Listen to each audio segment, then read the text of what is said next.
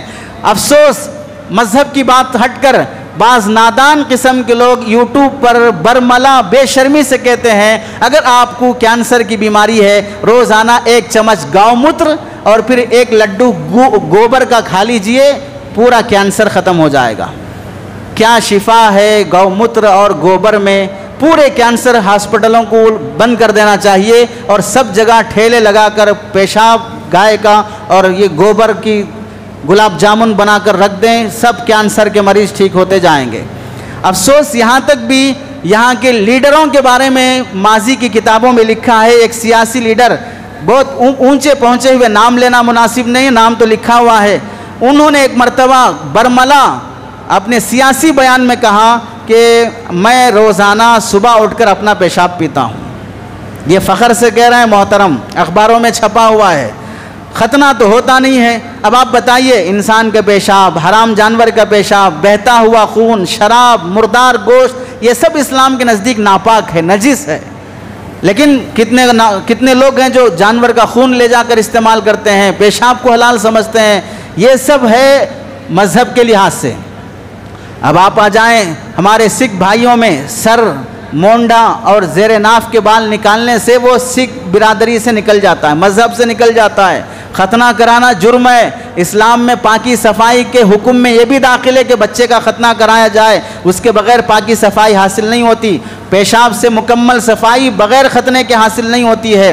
اسی کو اللہ تعالیٰ نے قرآن مجید میں فرمایا کہ اسلام سے ہٹ کر جتنے مذاہب ہیں، والذین کفروا، جو لوگ کفر کیے، یتمتعون، وہ لوگ ایسے فائدہ اٹھاتے ہیں، مزے کرتے ہیں، وَيَأْكُلُونَ كَمَا تَأْكُلُ الْأَنْعَامُ، جانور جیسے کھاتے ہیں ویسے ان کا کھانا پینا ہوتا ہے۔ وَالنَّارُ مَثْوًى لَهُمْ، اور جہنم کی آگ ان کا ٹھکانہ ہے۔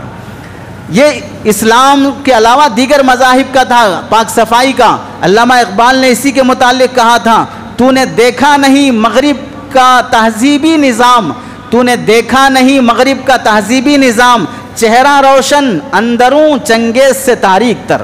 چہرہ اچھا دکھتا ہے لیکن اندر چنگیز خان جو ظالم حکمران گزرا اس سے بھی گھٹیا رہتا ہے۔ کفر کی گندگی، شراب حلال، مردار حلال، ہم جنس پرستی، کتا بلی خنزیر۔ اب آپ دیکھیے، آپ نے ملکوں کے بارے میں نہیں سنا، وہ کتا بھی کھاتے، مگرمچھ بھی کھاتے، چھپکلی بھی کھاتے، فلاں بھی کھاتے۔ یہ سب چیزیں ناپاک ہونے کی دلیل ہے کہ وہ قوم ناپاک ہے، تب یہ گھٹیا چیزیں کھا رہی ہے۔ اب آئیے اسلام میں جو کیا تعلیمات دی گئی پاک صاف رہنے سے متعلق۔ اسلام میں سب سے اہم حکم ہے نماز۔ اسلام میں نماز کے لیے کیا ضروری ہے؟ وضو ضروری ہے۔ کپڑے پاک ہو، بدن پاک ہو، جگہ پاک ہو، وضو کرے، قبلہ رو ہو، یہ سب پاک ہو پاک ہو پاک ہو. کیوں کیا کہا جا رہا ہے؟ پاکی صفائی مقدم ہے. وضو کرنے کا حکم دیا گیا. وضو میں پھر وضو کو نازک بنایا گیا. کتنا نازک ہے؟ ٹیک لگا کے سوئے، وضو ٹوٹ گیا. ہوا خارج ہوئی، وضو ٹوٹ گیا. بے ہوشی ہوئی، وضو ٹوٹ گیا. خون پیپ نکل گیا، وضو ٹوٹ گیا. کچھ بھی ہوا وضو ٹوٹ جائے گا. کہ پاکی بہت نازک چیز ہے. اسلام میں حکم دیا گیا وضو میں 3 بار کلی، غرغرہ کرنا، ناک اچھی طرح صاف کرنا، مسواک کر کے دانت لگڑنا، یہ سب پاکی کے احکام ہیں. اسلام میں نماز کے خاطر حکم دیا گیا کہ اگر جسم ناپاک ہو جائے، غسل جنابت کی ضرورت پیش آئے، تاکیدی حکم ہے جنابت کا غسل کرو. بیت الخلا جاؤ، چپل پہن کے جاؤ، ننگے پیر بیت الخلا نہ جاؤ.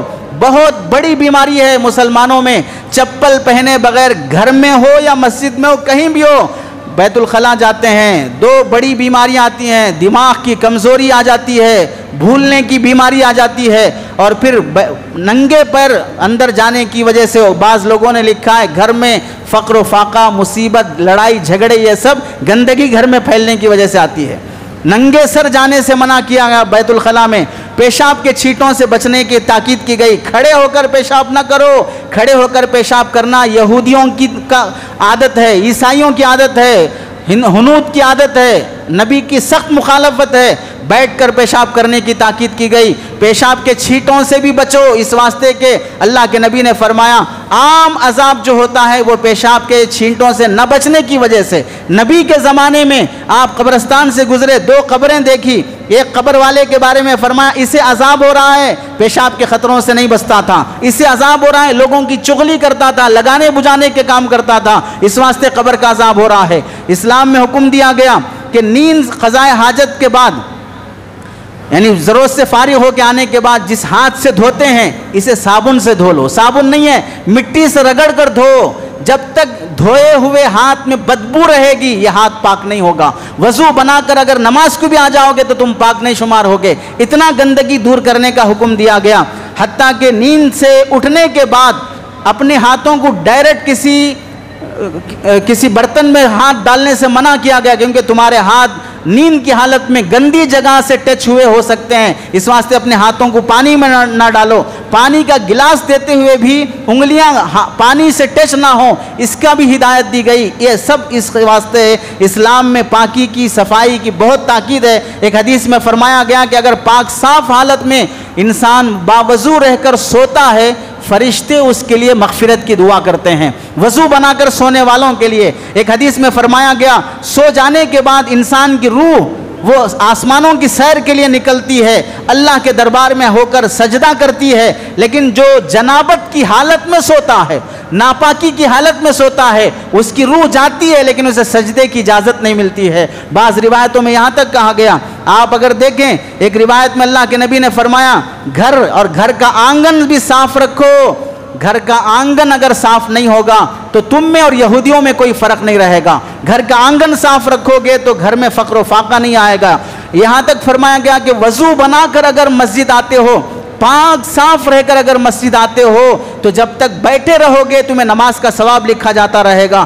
وضو بنانے کا اہتمام کرو گے. کل قیامت کے دن حضرت آدم سے لے کر قیامت کے کل حشر کے میدان میں پیدا ہونے حضرت آدم سے لے کر قیامت کے آخری دن تک تمام انسان جمع ہوں گے.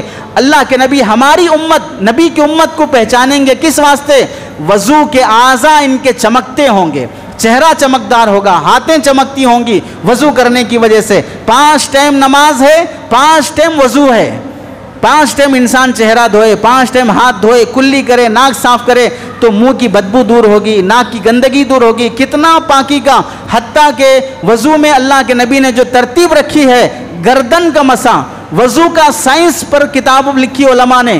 وضو میں کتنا سائنس ہے، کتنی بیماریوں سے انسان کو شفا ملتی ہے. اس میں سے ایک بات سمجھ لیں، گردن کے مسح کا فائدہ یہ ہے، امریکہ کے سائنسدانوں نے لکھا ہے کہ عام طور سے جو لوگ پاگل، دیوانے اور بھولنے کی بیماری جن کو پیدا ہوتی ہے، اگر گردن کے مسح کا اہتمام ہوگا، وہاں پر بھیگا لگتا رہے گا تو پھر وہ آدمی پاگل، دیوانہ اور بھولنے کی بیماری والا نہیں ہوتا ہے.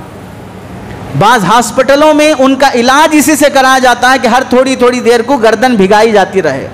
کتنی حکمت ہے جو ہم بڑی آسانی کے ساتھ. ایک امریکی سائنسدان نے دیکھا کہ 2 مسلمان نوجوان پیشاب کیے, پیشاب کرنے کے بعد ان کے مذہب میں دھونا پوچھنا کچھ بھی نہیں ہے, پیشاب کیے جھٹک کے نکل گئے. 2 مسلمان پیشاب کرنے کے بعد مٹی کا ڈھیلا لے کر اپنے شرمگاہ سے ٹچ کر کے پھر پھینک رہے ہیں. اس سائنسدان نے کہا تمہیں کس نے بتایا ہے, یہ تو ہمارے مذہب کا حصہ ہے. تو کہنے لگا اللہ اکبر, تمہارا مذہب یہ بھی تعلیم دیتا ہے. ہم نے بہت ریسرچ کیا کہ انسان کی شرمگاہ کینسر سے کیسے بچے. کینسر سے بچنے کا واحد راستہ ہے کہ وہ پاک صاف رہے, وہ پاک صاف رہے. پانی استعمال کرو, ڈھیلا استعمال کرو. اتنی سائنس ہے اسلام کی تعلیمات کے اندر, مگر مسلمان پاک صاف رہنے کے مسئلے میں اتنا کوتاہی کرتا ہے. کتنے مسلمان ہیں جن کی جسم سے خوشبو آتی ہے, جمعہ کے دن عطر لگا کے آتے ہیں. بعض تو ایسے بھی ہیں, علماء نے لکھا, حضرت تھانوی رحمۃ اللہ علیہ نے لکھا ہے, ایک عیسائی مسلمان ہوا, چند مہینوں کے بعد وضو خانے میں وضو بنانے کے لیے آیا تو وہاں پر گندگی جمع ہوئی تھی, ناک کی رینٹ جمع ہوئی تھی. تو وہ عیسائی جھاڑو لے کر وہ گندگی صاف کرنے لگا.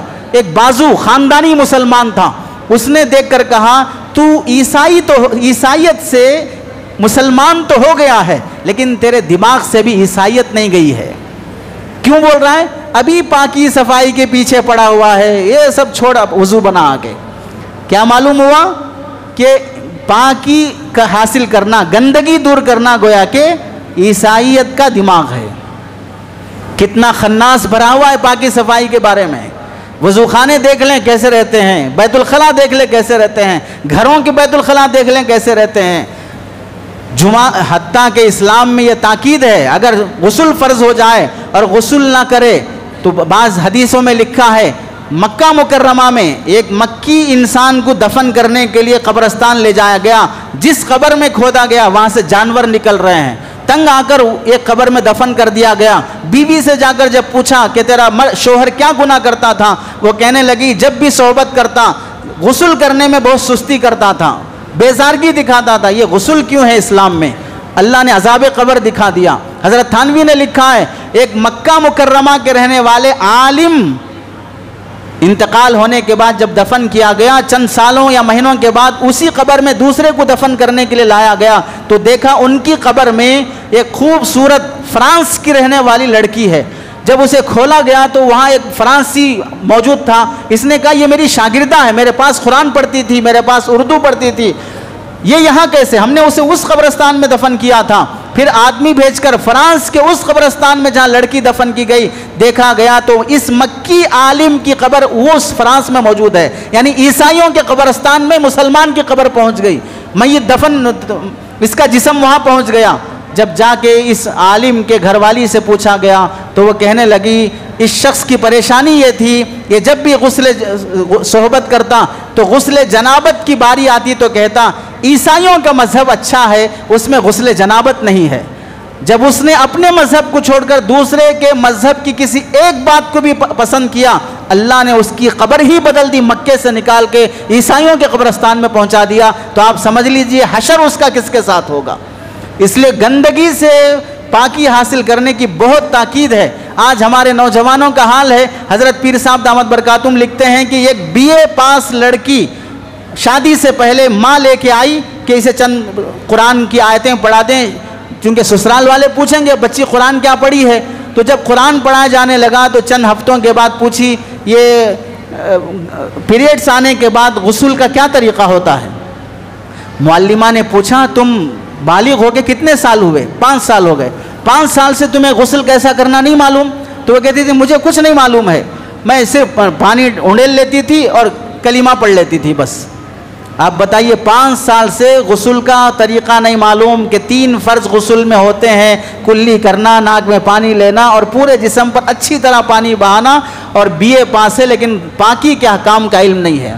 کتنے نوجوان ہیں دعوت تبلیغ کے ساتھی نماز کے لیے بلانے جاتے ہیں تو کہہ دیتے ہیں ہم پیشاب پاک نہیں ہے. پیشاب کب پاک ہوتا ہے؟ پیشاب کو فلٹر کرو گے تو کیا بسلری واٹر بنے گا؟ پیشاب کب پاک ہوتا ہے؟ کیوں بولتے پیشاب پاک نہیں ہے؟ پیشاب کبھی پاک نہیں ہوتا ہے, وہ ہمیشہ ناپاک ہی رہے گا. وہ سمجھتے ہیں کھڑے ہو کر پیشاب کرنے سے ہم ناپاک ہو جائیں گے. کون سی کتاب میں لکھا ہے؟ وہ سمجھتے ہیں کہ پیشاب کرنے کے بعد دھوئے بغیر اٹھ جانے سے طہارت ختم ہو جاتی ہے, اب غسل کرنا پڑے گا. کون سی کتاب میں لکھا ہوا ہے؟ یہ شیطان کے وساوس اور بہانے ہیں. ایک تو پاکی کے مسئلے میں الجھایا, اب دوسرا نماز سے جی چرایا. اسلام میں غسل فرض ہونے کے احکامات میں سے ہے ہی نہیں کہ اگر دھوئے بغیر اٹھ جاؤ گے تو جسم ناپاک ہو جائے گا، جتنی جگہ گندگی اتنا ہی ناپاک رہے گا، غسل فرض یا واجب نہیں ہوگا۔ پاکی کے مسائل کے سلسلے میں اسلام کا بہت وسیع مفہوم ہے۔ پاک صاف رہنے کا فائدہ کیا ہوگا؟ اسلام میں دیکھیے روزانہ کی صفائی کا حکم الگ ہے، روزانہ وضو ہے، کلی ہے، مسواک ہے، ناک صاف کرنا ہے۔ ہفتہ واری پاکی کا حکم الگ ہے، جمعہ کو آؤ غسل کرو، خوشبو لگاؤ، اچھے کپڑے پہنو۔ ویکلی پاکی کا حکم الگ ہے، منتھلی پاکی کا حکم الگ ہے۔ بغل کے بال صاف کرو، جسم کے زائد بال صاف کرو، مونچھ بناؤ، داڑھی بناؤ، چہرہ شاندار بناؤ۔ اللہ کے نبی نے دیکھا ایک آدمی داڑھی رکھے، صحابہ کے زمانے کی بات ہے، صحابی داڑھی رکھ کے داڑھی کے بال ادھر ادھر بکھرے ہوئے ہیں، عجیب طرح دکھ رہے ہیں۔ اللہ کے نبی نے کنگھی دے کے فرمایا یہ داڑھی صحیح کر لو۔ صحیح کرنے کے بعد فرمایا کہ دیکھو پہلا وہ چہرہ اب یہ چہرہ، دونوں میں کون سا اچھا دکھ رہا ہے، اسمارٹ کون سا چہرہ دکھ رہا ہے؟ تو اللہ کے نبی نے داڑھی کا جہاں حکم دیا اسے ڈھنگ سے رکھنے کا بھی حکم دیا ہے۔ بال پر نبی علیہ السلام روزانہ تیل لگاتے، داڑھی میں کنگھی کرتے، اچھے دکھو، اچھا لک ہونا چاہیے دیکھنے کے بعد۔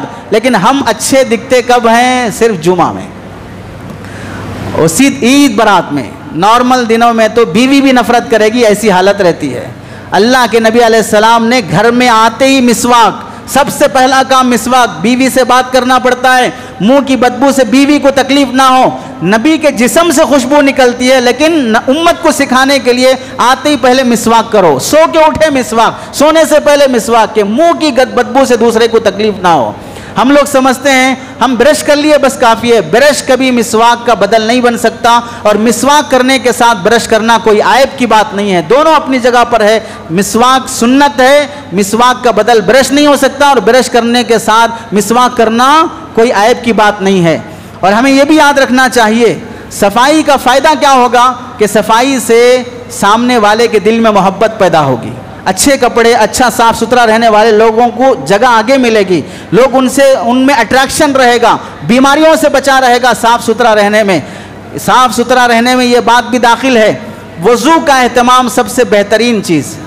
5 مرتبہ دیکھیے اسلام میں سب سے پہلے وضو اللہ کے نبی کو حضرت جبرائیل علیہ السلام نے سکھایا، اور حضرت جبرائیل حضرت نبی کریم صلی اللہ علیہ وسلم نے سب سے پہلے حضرت خدیجہ کو وضو سکھایا۔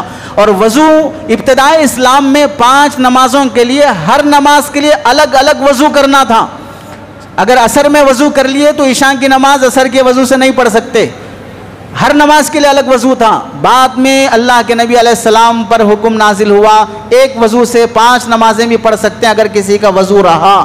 چنانچہ اللہ کے نبی علیہ السلام نے فتح مکہ کے موقع پر ایک وضو سے دن بھر کی 5 نمازیں پڑھ کر صحابہ کو دکھائی۔ صحابہ تعجب کرنے لگے، آپ نے آج دن میں ایک بھی بار وضو نہیں کیا؟ تو اللہ کے نبی نے فرمایا پہلے حکم تھا ہر نماز کے لیے الگ وضو کا، اب اللہ نے تخفیف فرما دی ہے۔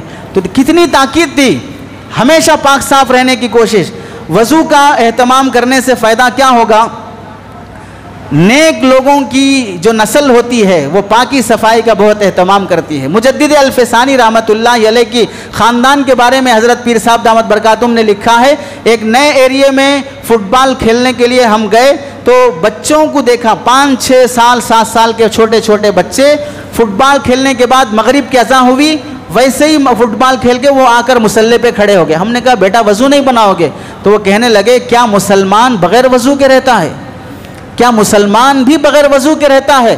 یعنی وہ فٹ بال بھی کھیل رہے ہیں تو وضو کے ساتھ کھیل رہے ہیں۔ خواجہ فضل علی قریشی رحمۃ اللہ علیہ نقشبندی بزرگ ہیں، مہمان آئے، دسترخوان لگایا، کھانا جب شروع کرنے لگے تو کہا دوستوں ایک بات سنو، جب کھیت میں گیہوں کی فصل بوئی گئی، بونے والے وضو سے بویا ہے، جب کاٹی گئی تو وضو سے کاٹا گیا، اب جب بھوسے سے گیہوں الگ کی گئی تو وضو کے ساتھ الگ کی گئی، جب اس گیہوں کو پیسا گیا وضو کی حالت میں پیسا گیا، اس آٹے سے روٹی بنائی گئی وضو کی حالت میں روٹی بنائی گئی ہے۔ آپ سے درخواست ہے کھاتے ہوئے وضو کی حالت میں کھا لو۔ بزرگان دن کتنا وضو کا اہتمام کرتے تھے، مسجد سے وضو کر کے نکلے، راستے میں اگر کسی نے نامناسب بات کہہ لی، کسی غیر محرم پہ نظر پڑ گئی، کوئی غیبت ہو گئی، کوئی چغلی ہو گئی، کوئی گالی زبان سے نکل گئی یا گالی سن لی، پھر مسجد آ کر وضو کرتے تھے کہ میری پاکی میں تھوڑا ڈسٹرب ہو گیا، میری نظر گندی ہو گئی، اتنا وہ لوگ وضو کا اہتمام کرتے تھے۔ آپ دیکھیے ماضی کے واقعات میں، عیسائی مذہب کے واقعات میں لکھا ہے اس زمانے کے ظالم بادشاہ نے عیسائی عورت کو ٹارچر کیا کہ عیسائی مذہب چھوڑ دے، اس نے انکار کیا، ثابت قدم رہی، اس نے ڈرانے کے لیے اس کے بچے کو اٹھا کر آگ میں ڈال دیا۔ 5 منٹ کے بعد دیکھا کہ بچہ آگ میں کھیل رہا ہے۔ تعجب سے حیران ہو کر لوگ پریشان ہو گئے اور اس بچے کو بھی نکالا، عورت سے بھی معافی مانگی، پوچھا بچہ آگ میں نہیں جلا، تیری کون سی نیکی کام آ گئی؟ وہ عورت کہنے لگی میرے پاس 4 کام میں اہتمام کرتی ہوں۔ نمبر 1، جب بھی وضو ٹوٹ جاتا ہے وضو کا اہتمام کرتی ہوں۔ نمبر 2، وضو کرنے کے بعد 2 رکعت نماز پڑھتی ہوں۔ نمبر 3، کوئی مصیبت میں ہوتا ہے تو مدد کرنے کی کوشش کرتی ہوں۔ نمبر 4، لوگ مجھے ستاتے ہیں تو میں صبر کر لیتی ہوں، بدلہ نہیں لیتی ہوں۔ یہ خوبیاں ہمارے اندر ہیں۔ وضو ٹوٹ جائے تو وضو کر لے، وضو کے بعد 2 رکعت نماز پڑھ لے، تکلیف دینے والوں کو معاف کر دیا جائے۔ وضو کے بارے میں اللہ کے نبی نے فرمایا الوضو سلاح المؤمن، وضو مومن کا ہتھیار ہے۔ ایک حدیث میں فرمایا اللہ کے نبی نے مسجد میں سورہ روم کی تلاوت فرمائی، نماز میں بھول گئے، یاد نہیں آیا۔ نماز کے بعد اللہ کے نبی صحابہ کی طرف متوجہ ہو کے فرمایا انما لبس علینا الشیطان والقراءۃ من اجل اقوام یاتون الصلاۃ بغیر وضوء فاذا اتیتم الصلاۃ فاحسنوا الوضوء۔ آج میں نماز میں آیت پڑھتے ہوئے جو ڈسٹرب ہو گیا اس کی وجہ یہ ہے کہ تم لوگ وضو صحیح نہیں بناتے ہو، تمہارا وضو صحیح نہیں بنانے کی وجہ سے مجھے نماز میں خلل ہو رہا ہے، وضو اچھی طرح بنایا کرو۔ اب یہاں سے سمجھیں، بعض نادان وہ بھی ہیں، امام صاحب سجدہ سہو کر لیے، امام صاحب نماز میں بھول جا کے کھڑے ہو گئے، امام صاحب نماز لوٹا لو بول دیے، اس واسطے امام صاحب کو نکال دو، فلاں کر دو۔ نادان کہیں گے امام صاحب کی یہ ساری پریشانیاں تیرے وضو کی وجہ سے ہے۔ پیچھے کھڑے ہونے والی قوم پاک صاف نہیں رہتی ہے۔ کتنے مسلمان بھائی ہیں وضو کے فرائض کا علم نہیں ہے۔ چہرہ دھونا ہے، کان کی اس لو تک پانی بہنا ہے، سوکھا رہ گیا، بعد میں پانی لے کے پوچھ لیا، یہ دھونا نہیں ہوا، یہ مسح ہوا۔ وضو کا حکم جہاں دیا گیا جن اعضاء کے لیے دھونا شرط ہے وہاں دھونا ضروری ہے، وہاں مسا کام نہیں چلے گا۔ ان دونوں کانوں کی لو تک پانی پہنچنا ضروری ہے، بھیگا ہاتھ پھرانا کافی نہیں ہوگا۔ کتنے لوگ ہیں جن کی تھوڑی وضو کرنے کے بعد سوکھی رہتی ہے، کوہنیاں سوکھے رہتے ہیں، ٹخنے کے پیچھے کا حصہ سوکھا رہتا ہے۔ اس واسطے وضو کرنے میں مکمل پاکی صفائی کا اہتمام، اس کا نظام رکھنا۔ وضو میں جو ہم سے کوتاہیاں ہوتی ہیں، انگوٹھی پہنا ہے اس کے نیچے پانی پہنچانا ضروری ہے۔ اگر کوئی عورت لپسٹک لگائی ہے، جلد والی ہے، وضو نہیں ہوگا۔ لپسٹک کی حالت میں وضو کرنے میں احتیاط برتے۔ اگر کوئی مہندی لگایا، جلد والی پرت والی مہندی، داڑھی کو کسی جگہ پر بھی لگایا، اس سے غسل نہیں ہوگا، پاکی حاصل نہیں ہوگی، چاہے ساری زندگی نماز پڑھتا رہے۔